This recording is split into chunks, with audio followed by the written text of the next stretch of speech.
मैं हवलदार काशिफ ज़िया की बेटी हूँ, जो कि 4 साल पहले बॉर्डर में जंग लड़ते हुए शहीद हुए। जब मेरे वालिद ज़िंदा थे तो वो ईद पे आते थे और हमारे लिए कपड़े लेके आते थे। हम तीनों बहन भाइयों के लिए वो कपड़े और जूते वगैरह लाते थे, मेरे लिए चूड़ियाँ और मेहंदी वगैरह लगाते थे। उनसे बगैर गुजारे हमें तकरीबन 8 ईदें हो गई हैं, छोटी बड़ी ईदें, और वो आते थे और हमें देते थे। प्यार होता था कि हम एक दूसरे का ख्याल करते थे हम लोग। अब हमें उनकी बहुत याद आती और घर में अकेलापन होता है। मेरे मियाँ बहुत अच्छे थे। शादी के बाद 15 साल उन्होंने तकरीबन इकट्ठे गुजारे। वो आते थे, हम सब की ख्वाहिशें पूरी करते थे। अब हमें बहुत कमी महसूस होती है। जब भी आते थे हम सब लोगों को बाहर घुमाने लेके जाते थे। अब हमें उनकी बहुत कमी महसूस होती है, खासकर ईद के दिन या जब किसी रिश्तेदार की शादी हो, उस वक्त हमें उनकी बहुत कमी महसूस होती है। तो ईद के दिन सुबह उठकर मस्जिद जाते, नमाज पढ़ते, फिर अपने माँ बाप से मिलते, रिश्तेदारों से मिलते, दोस्तों वगैरह से, फिर बच्चों को लेकर घुमाने ले जाते। बच्चों को बहुत याद आती है अपने बाप की। दहशतगर्दों के साथ मुकाबला करते हुए उन्होंने शहादत पाई। वो बड़ी बहादुरी से लड़े, बहुत अच्छे और नेक इंसान थे। हम सबको उनकी बहुत ज़्यादा कमी महसूस होती है। मेरे बेटे मोहम्मद सफदर ने अपने मुल्क और अपनी आवाम की खातिर जान दे दी है और ये बहुत बड़ी कुर्बानी है।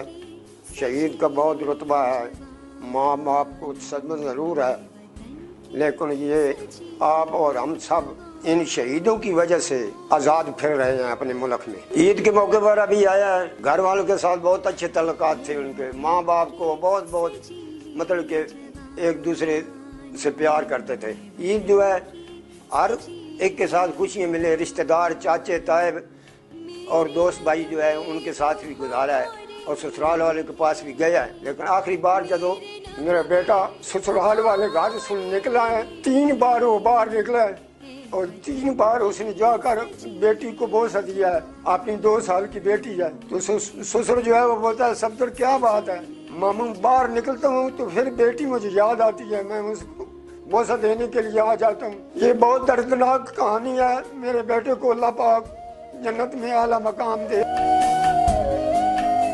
जब मैं 7 साल का था तो वो शहीद हो गए। हर ईद पे वो हमें कपड़े लेके देते थे, खिलौने लेके देते थे, वो मुझे बहुत याद आते हैं। अभी वो नहीं है तो हमें उनकी बहुत याद आती है। ईद पे पापा हम सब बहन भाइयों के लिए कपड़े लाते थे, खिलौने लाते थे, हम सब मिल के पार्क जाते थे, वहाँ खेलते थे। अभी जब भी हम पार्क जाते हैं तो अकेले जाते हैं, अकेले ही टाइम गुजारते हैं उधर। खुद बाबा के बगैर ही ईद गुजर जाती है। मेरी शादी को 13 साल हो गए थे। बच्चों के पापा जो है ना वो अपने मुल्क की खातिर अपनी ईदें भी उधर ही गुजारते थे। हमारे साथ उन्होंने कोई ईद नहीं गुजारी। 5 साल हो गए उनको शहीद हुए, अभी भी बस अकेले ही गुजारे ईद बच्चों के साथ। पहले तो ये आसरा था कि उनका फ़ोन आ जाता था तो बस दिन गुजरे थे, सर पे साया था उनका, तो बहुत दिल को सुकून मिलता था। बेशक वो हमारे साथ ईद नहीं गुजारते थे, लेकिन अब तो वो भी आसरा उतर गया हमारे सर से।